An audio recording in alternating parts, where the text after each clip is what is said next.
Hello friends, welcome back to my channel classless. और आज हम एच सी वर्मा के क्वेश्चंस जो कि हम कर रहे थे चैप्टर नंबर 1 से इंट्रोडक्शन टू फिज़िक्स, उसमें क्वेश्चन नंबर 3 से शुरू करेंगे।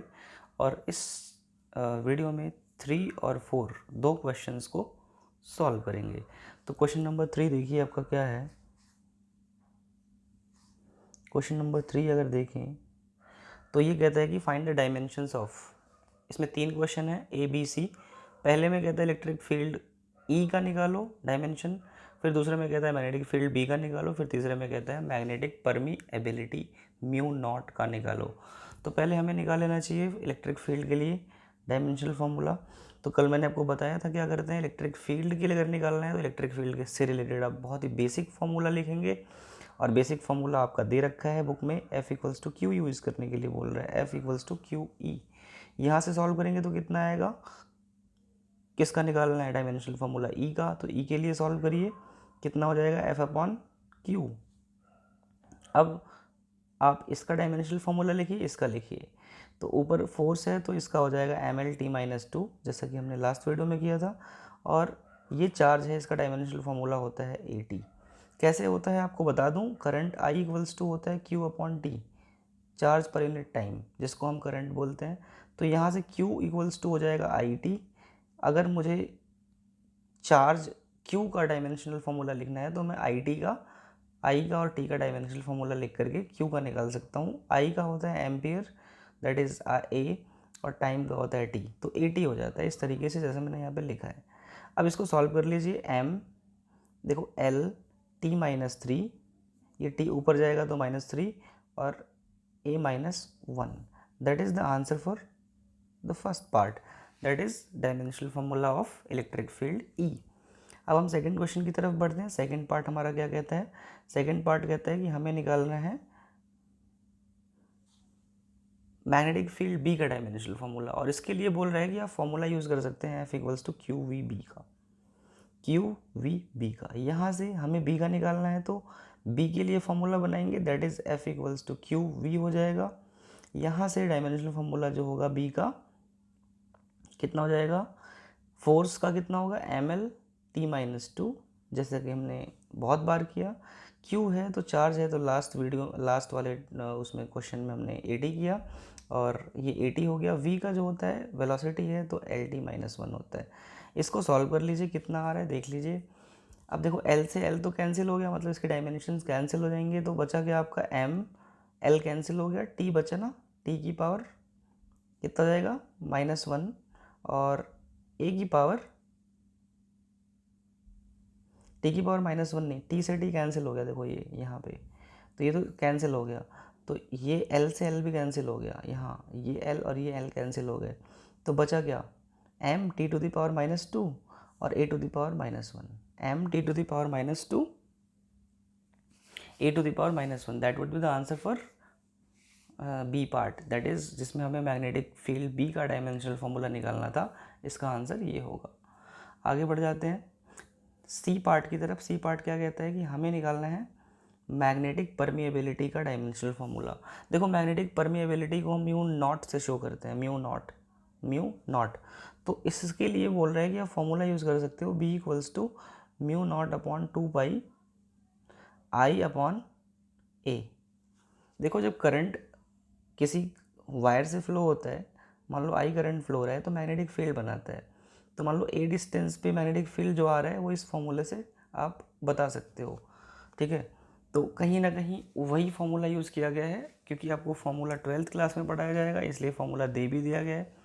थोड़ा सा फार्मूला ऐसा है जो जिससे आप अभी अनअवेयर हो। कुल मिला के क्या है कि आपको फार्मूले से मतलब नहीं होना चाहिए, आपको बस कंसेप्ट और जो आपको डायमेंशनल फार्मूला का मेथड होता है वो आपको पता होना चाहिए, जिससे कि आप आंसर निकाल पाओ। इसलिए क्वेश्चन ने आपको फार्मूला दे भी दिया है कि आप इस फार्मूले को यूज़ कर सकते हैं, लेकिन हाँ जो आपका मेथड है वो आपको आना चाहिए डायमेंशनल फार्मूला निकालने के लिए। तो म्यू नॉट देखो कहाँ आ रहा है, यहाँ आ रहा है। म्यू नॉट के लिए हम इक्वेशन बनाएंगे, या फिर म्यू नॉट के लिए हम फार्मूला लिखेंगे तो कितना हो जाएगा टू पाई, इन सबका क्रॉस मल्टीप्लाई हो जाएगा इसके साथ, तो two pi into A into B upon I. Okay, now dimensional formula two pi का तो होगा नहीं, इसका तो होगा नहीं, कांस्टेंट है ये, एक डिस्टेंस है तो इसका डायमेंशनल फार्मूला एल हो जाएगा। बी अभी हमने निकाला था, बी का जो फार्मूला आ रहा था वो कितना आ रहा था, एम टी माइनस टू और ए माइनस वन, ये तो आ रहा था M T minus two A minus one, M T minus two A minus one, ये रहा। तो यहाँ से आपने लिख लिया। और एक चीज़ और देख लीजिए यहाँ पे सॉल्व कैसे करेंगे। आई जो होगा आपका, आई की जगह पे आप करंट है तो करंट में एम्पियर ए लिखते हैं।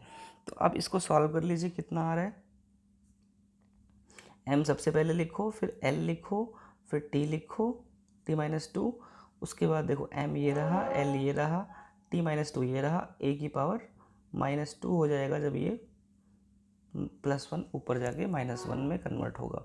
तो आपका जो आंसर बन रहा होगा वो बन रहा होगा M L T minus two A minus two, ये हो जाएगा किसका, मैग्नेटिक परमिएबिलिटी म्यू नॉट का डायमेंशनल फार्मूला। ये है आपका आंसर।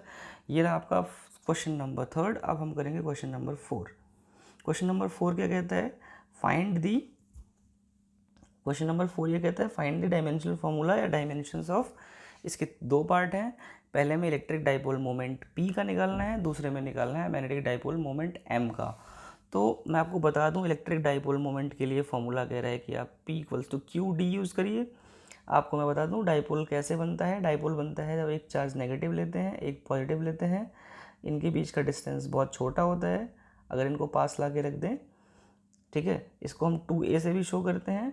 तो जो डाइपोल मोमेंट होता है इस डाइपोल का, यानी कि ये डाइपोल है, डाइपोल का मतलब क्या होता है, जब दो चार्जेस बहुत ही पास ला के रख दिए जाते हैं। ये 2a जो डिस्टेंस है ये बहुत कम डिस्टेंस है, तो इस कॉम्बिनेशन, इस चीज़ को हम जो बोलते हैं वो एक डाइपोल बोलते हैं।